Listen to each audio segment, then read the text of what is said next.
Halo teman-teman, kembali lagi nih sama saya Muhammad Faisal Fadlur Rahman dari Universitas Bengkulu dengan NPM C1C019-021. Nah teman-teman, setelah sebelumnya kita membahas tentang akuntansi keuangan lanjutan bab 5, kita lanjut ke bab 6 pada video kali ini, yaitu tentang transaksi antara entitas induk dengan entitas anak tentang aset tetap. Nah kita lanjut yuk teman-teman ke materinya. Teman-teman, aset tetap itu diatur dalam PSAK nomor 16, di mana aset tetap itu akan digunakan untuk mendukung operasional perusahaan. Contoh dari aset tetap misalnya mesin nih. Mesin itu kan suatu aset tetap, dinyatakan sebagai aset tetap. Nah, mesin itu digunakan untuk membantu operasional perusahaan. Mesin juga bahkan dapat membuat barang lainnya yang akan digunakan sebagai barang dagangan yang akan diperjualbelikan oleh perusahaan. Kita lanjut teman-teman tentang dampak terhadap pencatatan entitas induk. Nah, teman-teman sekalian, bagi perusahaan induk, ketika si induk ini menjual aset tetapnya kepada perusahaan anak, maka perusahaan induk akan mengakui adanya disposal aset tetap atau penghentian aset tetap. Sedangkan sebaliknya, bagi si perusahaan anak yang membeli aset tersebut dari perusahaan induk, maka perusahaan anak disebut memperoleh aset tetap. Nah, teman-teman, terdapat beberapa cara atau terdapat beberapa hal yang akan disebut sebagai disposal aset tetap. Yang pertama, ketika aset tetap tersebut dijual. Yang kedua, ketika aset tetap tersebut dihentikan penggunaannya. Dan yang ketiga, ketika aset tetap tersebut diserahkan kepada pihak lain atau ditukar. Nah, ketika terjadi disposal aset tetap ini, teman-teman, maka aset tetap tersebut akan dihapus dalam pencatatannya.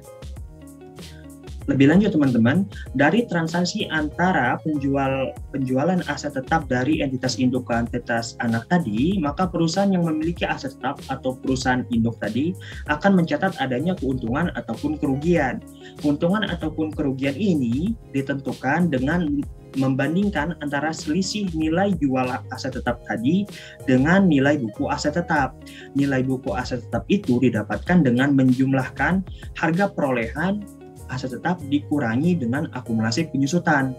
Berbeda dengan sebelumnya. Sebelumnya itu kan hanya dilihat di persediaan itu kan menentukan keuntungan ataupun kerugiannya itu hanya dilihat dari harga perolehan dikurangi dengan harga belinya. Sedangkan di sini kan dalam aset tetap itu tidak seperti persediaan. Aset tetap itu ada akumulasi penyusutannya. Maka dari itu kita harus memperoleh nilai buku aset tetap tersebut, yaitu dengan memperoleh juga akumulasi penyusutan dari aset tetapnya. Kita lanjut teman-teman. Nah, tadi kan terkait dengan transaksi antara penjualan dari entitas induk ke entitas anak, maka akan ada keuntungan ataupun kerugian. Nah, sama seperti sebelumnya teman-teman, keuntungan ataupun kerugian ini dibagi menjadi dua juga, di mana yang pertama adalah keuntungan atau kerugian yang sudah terrealisasi dan keuntungan atau kerugian yang belum terrealisasi. Nah, kapan sih keuntungan ataupun kerugian dari penjualan aset tetap tersebut dikatakan sudah terrealisasi?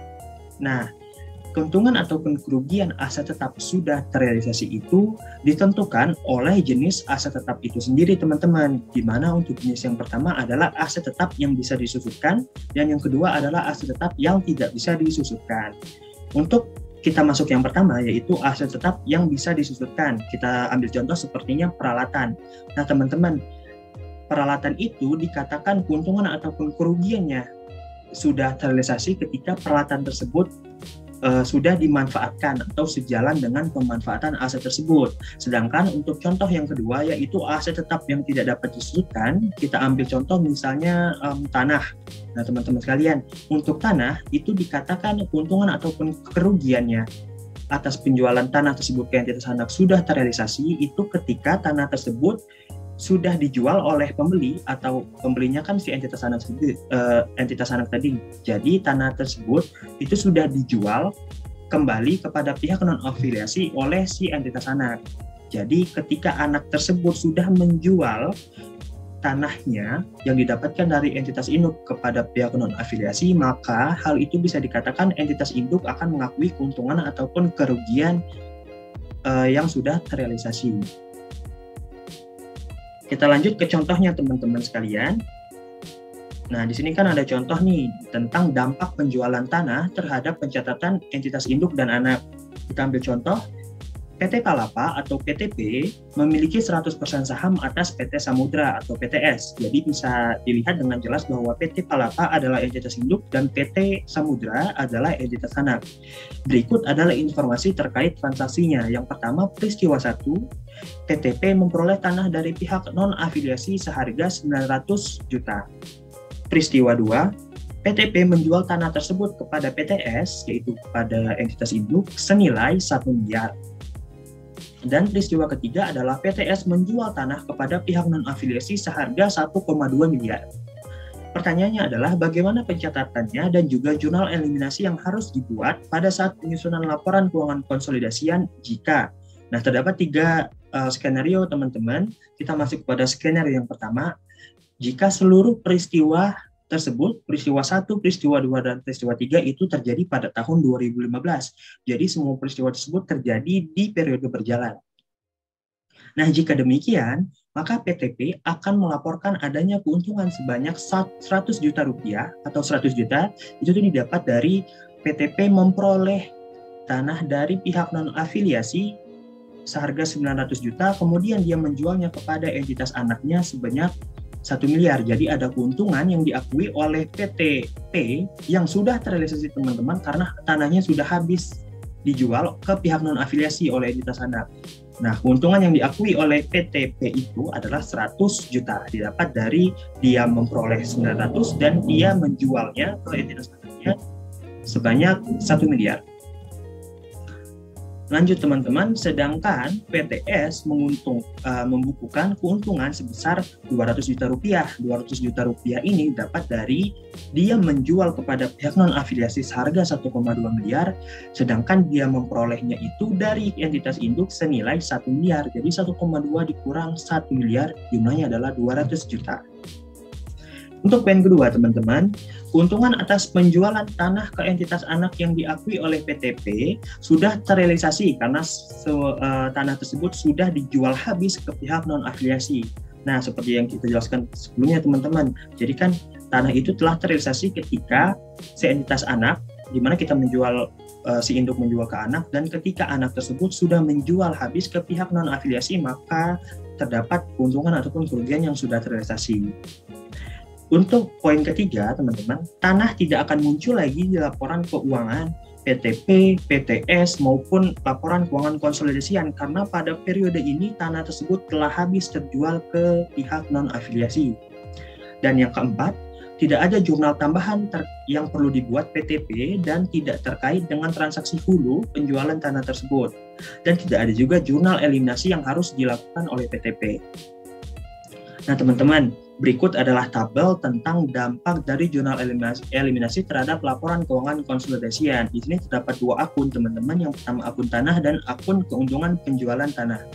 Nah, untuk akun tanah itu sendiri tidak akan muncul di laporan PTP, PTS maupun konsolidasian karena tanahnya sudah habis, sudah nol, sudah terjual ke pihak non-afiliasi. Sedangkan untuk keuntungan penjualan tanah, PTP itu mengakui sebelum konsolidasi, PTP mengakui adanya keuntungan atas penjualan tanah sebanyak 100 juta, lalu PTS mengakui adanya keuntungan atas penjualan tanah sebesar 200 juta, dan jumlahnya sebelum konsolidasi adalah 300 juta rupiah.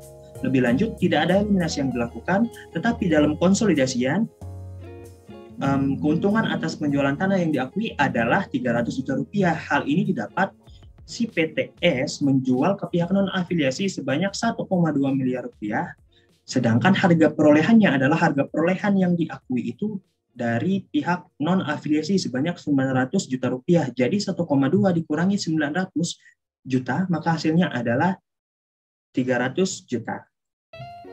Kita lanjut teman-teman ke skenario kedua, di mana skenario kedua adalah peristiwa 1 dan peristiwa 2 itu terjadi di periode yang sama, periode 2015 atau periode penyusunan laporan keuangan konsolidasian, sedangkan periode ketiga yaitu peristiwa ketiga yaitu peristiwa tentang si PTS menjual ke non-afiliasi itu terjadi di periode selanjutnya yaitu periode 2016. Jadi pada periode skenario ini si PT Induk memperoleh tanah seharga 900 juta itu terjadi pada periode ini. Selanjutnya PT Induk juga menjual tanah seharga 1 miliar ke PT Anak, itu juga terjadi di periode ini. Tetapi tanah tersebut masih ada di PT Anak karena PT Anak belum berhasil menjual kepada pihak non-afiliasi. Oleh karena PT Anak belum berhasil menjual kepada pihak non-afiliasi, maka keuntungan atas transaksi ini belum terrealisasi dan akan ditanggungkan oleh PTP dengan jurnal bagian laba atas anak di debit dan investasi pada anak di kredit.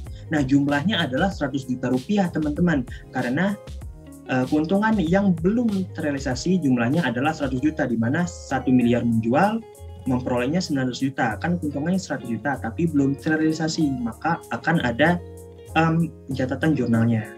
Lanjut, dari point of view atau dari sudut pandang konsolidasian, keuntungan penjualan tanah yang diakui oleh PTP belum terrealisasi karena tanah tersebut belum terjual ke pihak non-afiliasi. Lanjut ke poin ketiga, di mana nilai tanah yang disajikan dalam laporan keuangan konsolidasian adalah yang diperoleh dari pihak non-afiliasi. Jadi nilai tanah yang disajikan nanti dalam laporan keuangan konsolidasian adalah yang 900 juta rupiah, bukan yang 1 miliar rupiah. Karena yang 1 miliar itu tanah yang diperoleh dari PTS, dari entitas induk. Sedangkan dalam laporan keuangan konsolidasian itu tidak ada pengaruh dari entitas induk dengan entitas anak. Tidak ada pengaruh antara transaksi keduanya, seperti itu. Maka dari itu, nilai tanah yang diperoleh dari PTS, yaitu 1 miliar tadi, harus dieliminasi sama dengan nilai perolehan dari pihak non-afiliasi dengan jurnal keuntungan atas penjualan tanah di debit dan tanah di kredit. Nah, teman-teman, tadi kan terdapat transaksi di mana si entitas induk itu tuh menjual kepada entitas anak tanah tersebut sebanyak 1 miliar. Nah, maka dari itu entitas induk atau PT Palapa akan mencatat jurnal dengan mendebitkan kasnya, menambah kasnya 1 miliar di debit dan mengkreditkan tanah atau mengurangi tanah sebanyak 900 juta di kredit dan akan mengakui keuntungan penjualan tanah yaitu 100 juta di kredit. Tetapi ternyata keuntungan tersebut belum terrealisasi pada periode konsolidasian ini, maka dari itu keuntungan tersebut harus dieliminasi dengan jurnal keuntungan penjualan tanah sebanyak 100 juta rupiah atau 100 juta di debit dan kreditnya adalah tanah berkurang sebanyak 100 juta juga di kredit. Nah, maka dari itu hal ini dilakukan agar tanah yang muncul di laporan keuangan konsolidasian nanti berjumlah 900 juta.